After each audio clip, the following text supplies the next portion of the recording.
السلام علیکم رحمۃ اللہ وبرکاتہ۔ آج میں آپ کے سامنے سورہ روم کی آیت نمبر 11 سے لے کر 16 تک کا ترجمہ لے کر حاضر ہوں۔ سماعت فرمائیے۔ اعوذ باللہ من الشیطان الرجیم، بسم اللہ الرحمن الرحیم۔ اللہ ہی خلق کی ابتدا کرتا ہے، پھر وہی اس کا اعادہ کرے گا، پھر اسی کی طرف تم پلٹائے جاؤ گے۔ اور جب وہ ساعت برپا ہوگی، اس دن مجرم ہکا بکا رہ جائیں گے۔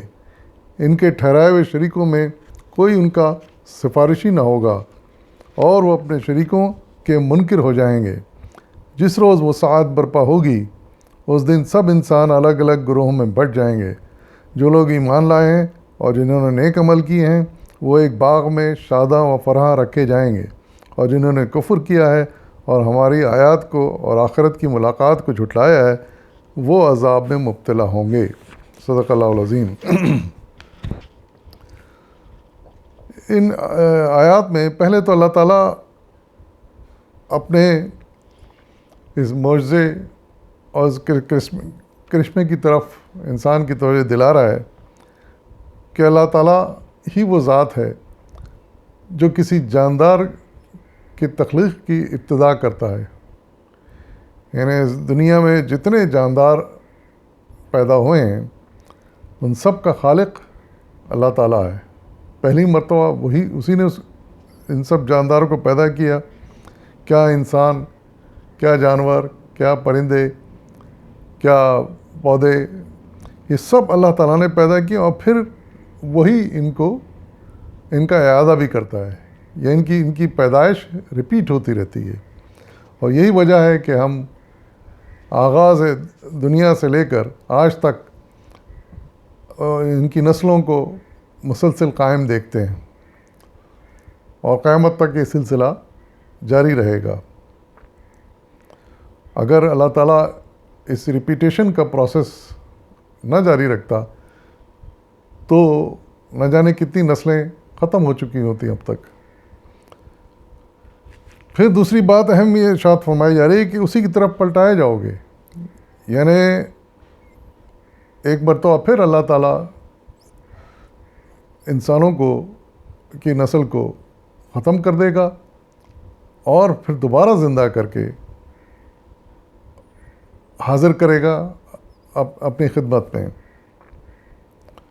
یعنی وہ دن قیامت کا دن ہوگا جب یہی انسان جو ختم ہو جائیں گے دنیا میں، پھر زندہ ہوں گے اور اللہ تعالیٰ کے سامنے حاضر ہوں گے اپنی جواب دہی کے لیے۔ اور اسی کو ساعت کہا گیا، یعنی قیامت۔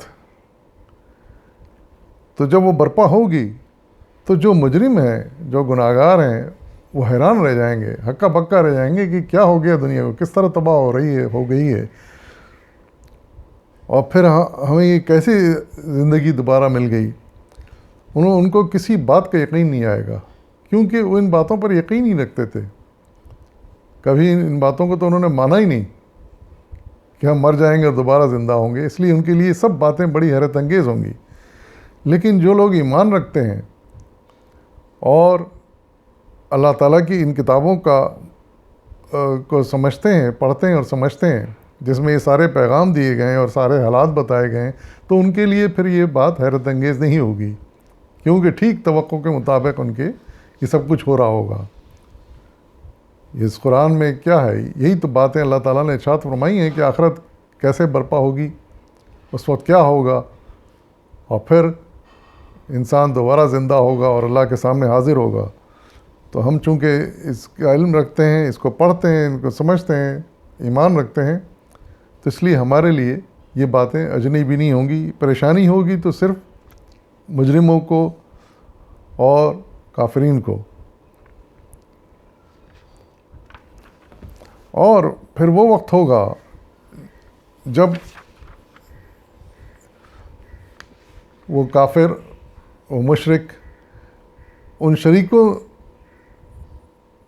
کا انکار کر دیں گے، جن شریکوں کو وہ زندگی میں اللہ تعالیٰ کے ساتھ شریک کرتے رہے ہیں، جن شخصیتوں کو، جن چیزوں کو، جن تصویروں کو، جن بتوں کو جو اللہ کے ساتھ شریک کرتے رہے، وہ آخرت میں ان کا انکار کر دیں گے۔